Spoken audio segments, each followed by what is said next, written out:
매일 성경과 함께하는 오늘의 큐티 시간입니다. 6월 19일 오늘의 말씀은 로마서 11장 13절에서 24절입니다.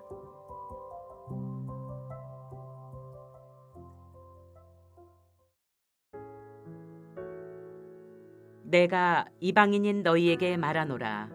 내가 이방인의 사도인 만큼 내 직분을 영광스럽게 여기노니 이는 혹 내 굴욕을 아무쪼록 시기하게 하여 그들 중에서 얼마를 구원하려 함이라. 그들을 버리는 것이 세상의 화목이 되거든 그 받아들이는 것이 죽은 자 가운데서 살아나는 것이 아니면 무엇이리요. 제사하는 처음 익은 곡식 가루가 거룩한즉 떡덩이도 그러하고 뿌리가 거룩한즉 가지도 그러하니라. 또한 가지 얼마가 꺾이었는데 돌 감람나무인 내가 그들 중에 접붙임이 되어 참 감람나무 뿌리의 진액을 함께 받는 자가 되었은즉 그 가지들을 향하여 자랑하지 말라. 자랑할지라도 내가 뿌리를 보전하는 것이 아니요 뿌리가 너를 보전하는 것이니라.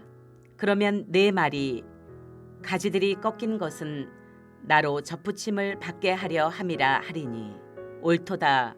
그들은 믿지 아니함으로 꺾이고 너는 믿음으로 섰느니라. 높은 마음을 품지 말고 도리어 두려워하라. 하나님이 원 가지들도 아끼지 아니하셨은즉 너도 아끼지 아니하시리라. 그러므로 하나님의 인자하심과 준엄하심을 보라. 넘어지는 자들에게는 준엄하심이 있으니 너희가 만일 하나님의 인자하심에 머물러 있으면 그 인자가 너희에게 있으리라. 그렇지 않으면 너도 찍히는 바 되리라.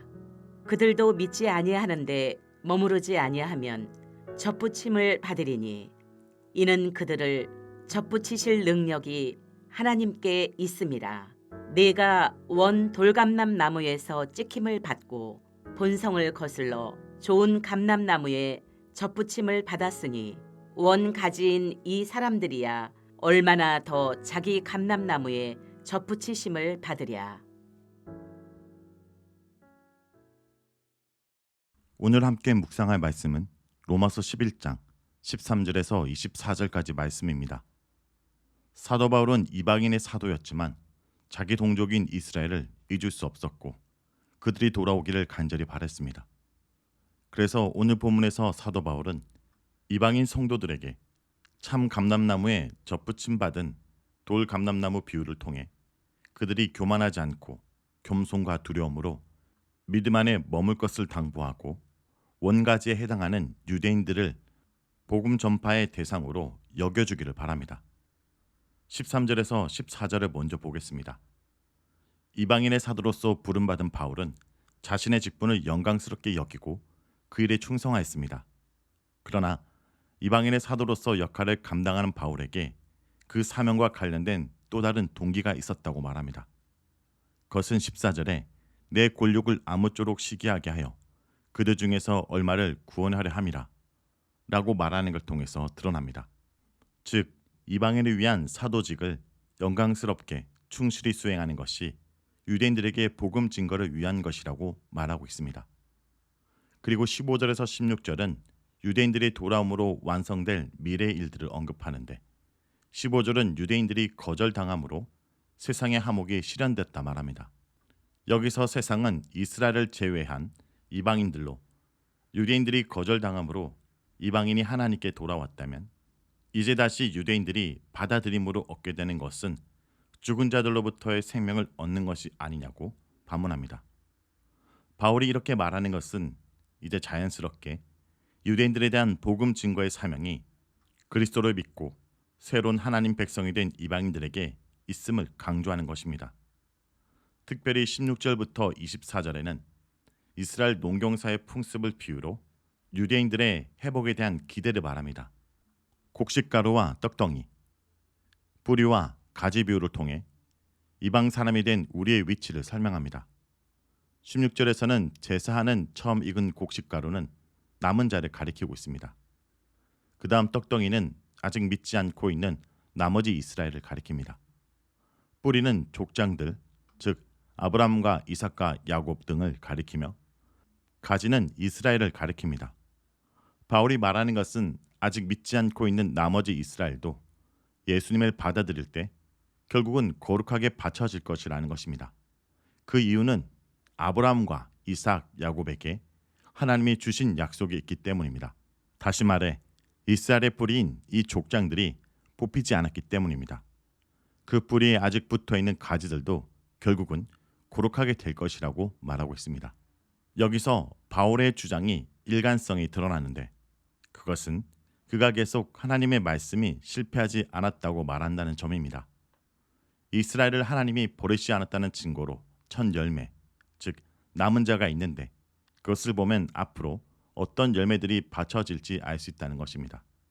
그래서 첫 열매가 바쳐졌다는 사실은 아직 이스라엘이 포기된 것이 아님을 보여준다는 것입니다. 바울은 농경사에서 사용된 첫 열매를 바치는 것, 떡덩이, 뿌리, 가지 비유를 통해 이제 하나님의 계획이 전진되고 있기 때문에 더 이상 중지시킬 수 없음을 분명히 하고 있습니다.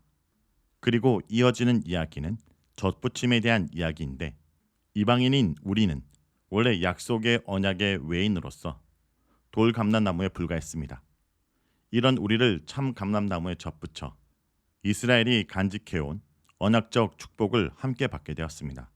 우리는 하나님 나라의 약속을 따라 수고해온 믿음의 선진들의 신앙적 유산을 거저받게 되었습니다. 그래서 이방인이 꼭 생각하고 기억해야 하는 것은 하나님의 인자하심과 준엄하심입니다. 그러므로 원가지를 향해 우쭐대거나 교만한 마음을 품어서는 안 됩니다. 이것들을 기억하고 겸손하게 살아야지 유대인들이 자기 의를 세우다가 잘려 나간 것처럼 이방인들도 자기 의를 세우려고 해서는 안 된다는 것입니다. 무엇보다 하나님의 인자하심에 머무는 것은 우리가 다른 사람을 대하는 방법을 통해 나타납니다. 하나님의 인자하심, 즉 그 은혜는 하나님의 진노의 깊이와 준원하심이 전제된 것입니다.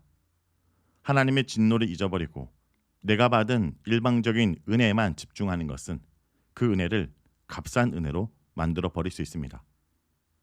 자, 이제 마지막으로 23절에서 24절은 바울이 이스라엘의 믿음이 회복되면 원가지들이 다시 젖붙임 받을 것이라고 말합니다. 이방인들을 젖붙일 수 있는 능력이 있던 하나님 입장에서는 그것이 절대 어려운 일이 아닙니다.